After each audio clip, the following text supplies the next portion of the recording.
method of business would persist until the formation of the National Wrestling Alliance in 1948.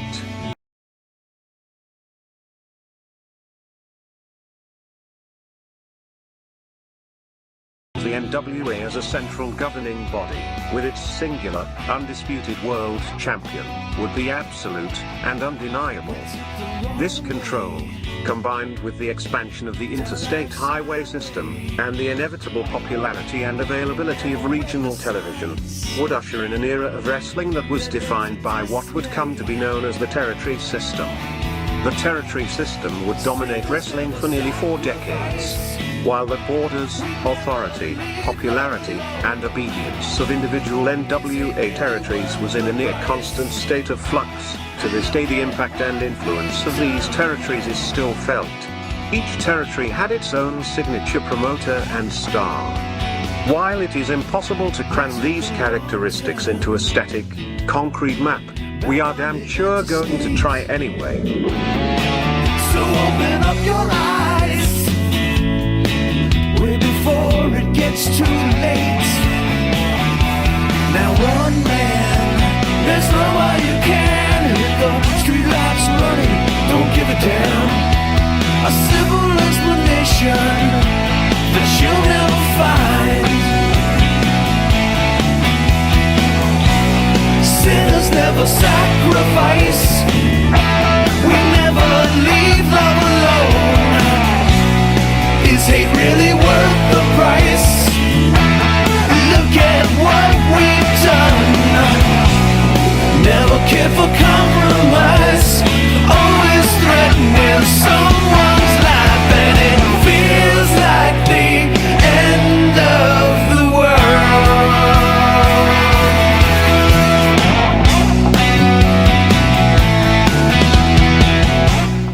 All right, welcome back to another week of This Week in Pro Wrestling with one half of Long Island's #1 pro wrestling broadcast, Mike Monte, where I am Pharaoh-less, as Pharaoh has come down ill, but we're going to bring in the new year without him and wish him some prayers. Not that he needs prayers, man. He's just sick. I mean, people get sick, so I mean, that's one thing that we have a problem in this planet or this universe or whatever. It's like now when people get sick, it's like, oh my God, they're sick. They've got a cold. They're sniffling. Oh my God, it's the end of the world. So, again, he'll be fine. He'll be back next week. But anyway, we want to thank you for joining us before this New Year's. I hope everybody had a wonderful Christmas and a happy Hanukkah. New Year's 2022. A lot of people cannot wait for this year to end. So a little side note for everybody. Don't forget, on New Year's Eve, once that clock hits midnight, the first thing you put in your mouth, I told you guys this last year, is herring. Herring will never make you penniless. If you have herring, you will always have money. So don't forget, the first thing in your mouth is herring, and herring can come in wine or mayonnaise, and it's probably some of the most awful tasting stuff of all time. But for that little awful taste, guys, just taste it and just get it, and you'll never be penniless, and God knows we all need money. So today's show is going to be basically about all the major things in wrestling throughout the year. I rank them.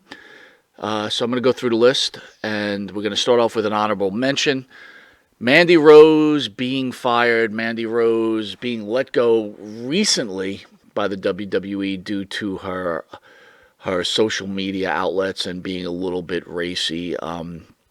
News has come down that the third-party content since Mandy's firing has made her $500,000, which everybody seems to be going gaga for. That, hey, look, she's making so much more money than she was before. She makes more money as a, social media star than she does as a pro wrestler. Guys, you got to I keep saying this. It'll only last for a certain amount of time, and then Mandy Rose will be forgotten. I mean, at what point are you going to keep going to her page, right? I mean, that's most of the reason why, anyone goes to these social media pages is because of someone's fame. I mean, yeah, gorgeous girl, nice lady, Met her quite a few times, talked to her quite a few times, but again, who's going to go to the site after it's over? But as far as wrestling news, it's one of the biggest things because this could be a change in the WWE's mindset in a lot of ways, right? Because she certainly was a talent. She certainly was on the rise for sure. But again, Mandy Rose terminated, let go from her contract. Can't really say terminated, right? Because she's an independent contractor. But she's let go from that independent contract, and she's now just a regular person with an OnlyFans page. So that's honorable mention 1. Honorable mention 2, Ric Flair's last match. Ric Flair wrestled his last match on July 31st. Coming out of the Ric Flair documentary where they didn't cover it, most wrestling fans felt that this match was maybe one of the worst matches they've ever seen. And it certainly did not help Ric Flair's career. As Ric Flair, along with his son-in-law Andrade, wrestled Jeff Jarrett and Jay Lethal. Clearly, Jeff Jarrett still has it. He's now in AEW. He seems like he could move. He's still got that whole gimmick going. And obviously, Jay Lethal's a good wrestler, and Andrade is also a good wrestler. But Ric Flair needs to hang it up. But still, one of the most influential things to happen in the world of wrestling in 2022.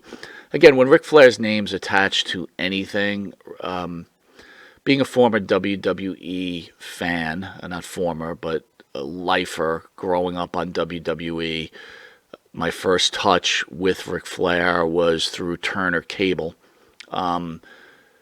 Ric Flair certainly was a great personality, but I never thought about Flair being the greatest of all time like he's touted nowadays. Again, I can understand why someone could say he's the greatest of all time, but in my opinion, he's just one of the icons of the sport. I personally would put a few people in front of him for sure. Is he one of the most influential? I think he became one of the most influential figures in pro wrestling when he joined the WWE, not the first time, but the second time. That's where I think people started to get that love for Flair and Flair's character. You know, just as a guy gets older, I think you start to respect what he's done in his career, and then, you know, you get this melancholy feeling about yourself or about that particular wrestler, and you realize what they brought to you that you may have taken for granted. So I guess my point is, yeah, could I have taken Ric Flair for granted? Yeah, for sure. But again, he was not a WWE mainstay in the first go-around. He did well, obviously two-time champion, but you know, I don't even know how long the run was, to be honest with you. I'd have to look at it. I don't think it was over a year. Maybe it was over a year. But personally, Ric Flair should not have gotten back in the ring. Another honorable mention will go to Tony Khan purchasing Ring of Honor.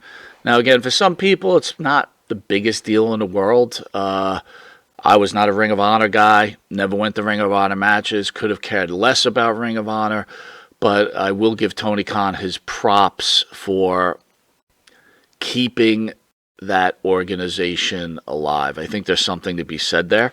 Alive how? I really don't know, right? You don't hear much of it. You know, there's no television show. He couldn't get a television deal for him. And, you know, and again, everybody seems like when you're on social media, everybody's always saying how this is the greatest time for pro wrestling. Personally, I don't think so. It's better than it has been, right? Because there are some more options. It's different, right? Because fans or people get the right to actually get into the lives of these wrestlers. I mean, holy shit. There's a million podcasts out there. So you get Dax Hardwood now has a podcast, which is very good. I do recommend it if you have a chance. Go watch or listen to it either. He really is honest, but again, how many stories can Dax Hardwood tell? That's a funny thing. He's a flavor of the day, but the longevity of a broadcast or a podcast like that won't last. Because how many stories does he have to tell? I mean, look at Morocco's podcast. Who was better than the magnificent Morocco back in the day? And I mean, the guy has a million stories. But, after, I don't know, after 300 episodes, I don't even know 300, say after 100 episodes at an hour pop, how many more stories can this guy tell? I mean, he just can't. So, I think that's where Click This with Kevin Nash and Sean Oliver have a lot more longevity in this, because most of the discussions is about other things in pro wrestling, kind of what Monte Pharaoh is based off of. So, again, I'm not comparing Monte Pharaoh to Kevin Nash, but I mean, how many wrestling stories does someone have?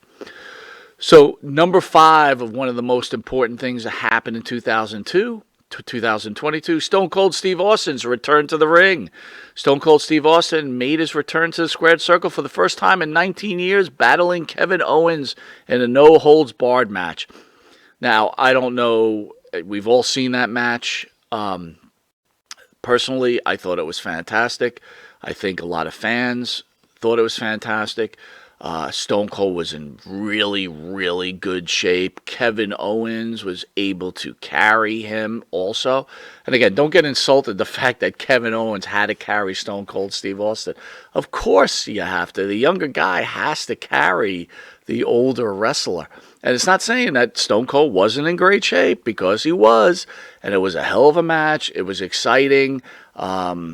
It was everything. So that's number 5 of the most important things of 2022. Number 4, Sasha Banks and Naomi walk out of WWE Raw just prior to the May 1st episode of WWE Raw. Women's Tag Team Champions Sasha Banks and Naomi walked out of the promotion, forcing the company to alter its plan for the night's upcoming show and pay-per-view events. Now, a lot of people will be like, why was this chosen as number 4? Look, I've said on many, many shows, Sasha Banks is a needle mover. It's clear she's in the news all the time. People are wondering where she's going to go.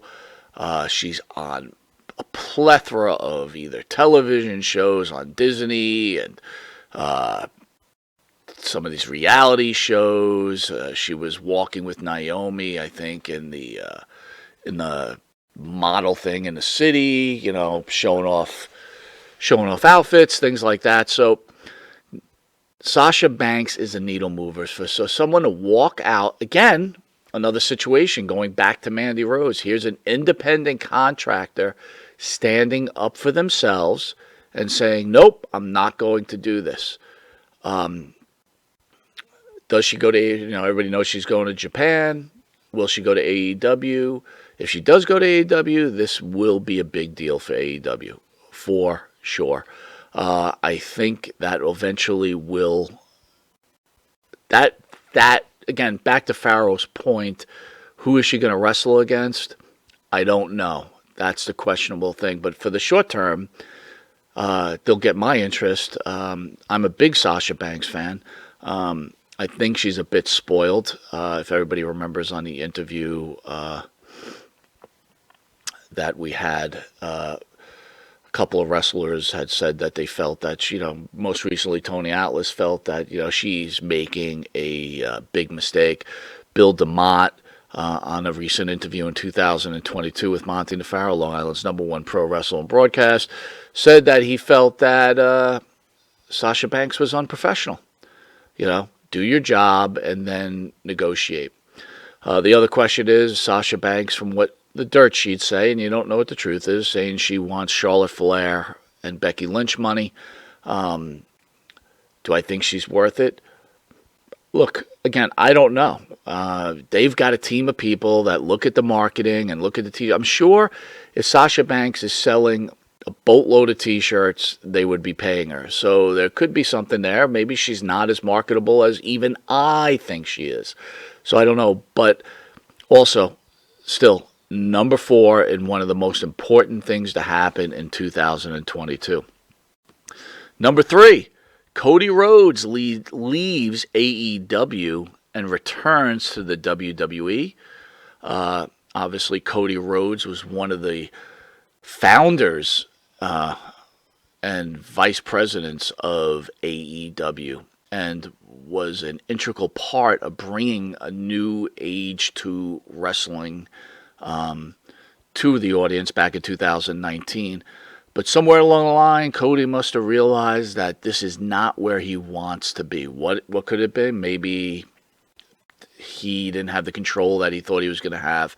I mean, we've discussed this numerous times. Maybe Tony Khan has too much control, and for someone like Cody Rhodes, maybe he expected to have more hand in creative. Again, I don't know. I'm only speculating what's going through Cody Rhodes' mind, but certainly him coming to the WWE, making his return at WrestleMania, having some really bangers, which I can't stand, as you guys know, against Seth Rollins. Again, unfortunately, he injured himself, but he went out his final match in that steel cage match with Seth Rollins, and he'll be back, but. Cody Rhodes on his way to the WWE or coming to the WWE was definitely a huge event to take place in 2022. Number 2, CM Punk's media scrum controversy brawl out. I'm hurt, I'm old, I'm fucking tired, and I work with fucking children, CM Punk said, finishing his baked goods in the middle of the post at AEW All Out Media Scrum. Now, coming out of this, the rumor has it is maybe CM Punk is going to return to AEW. Don't know if that's going to be the case. Honestly, don't really care.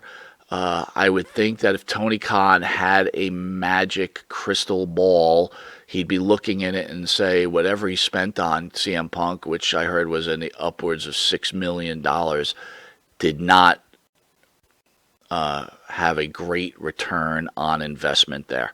And CM Punk, again, know nothing about him, only know what you hear.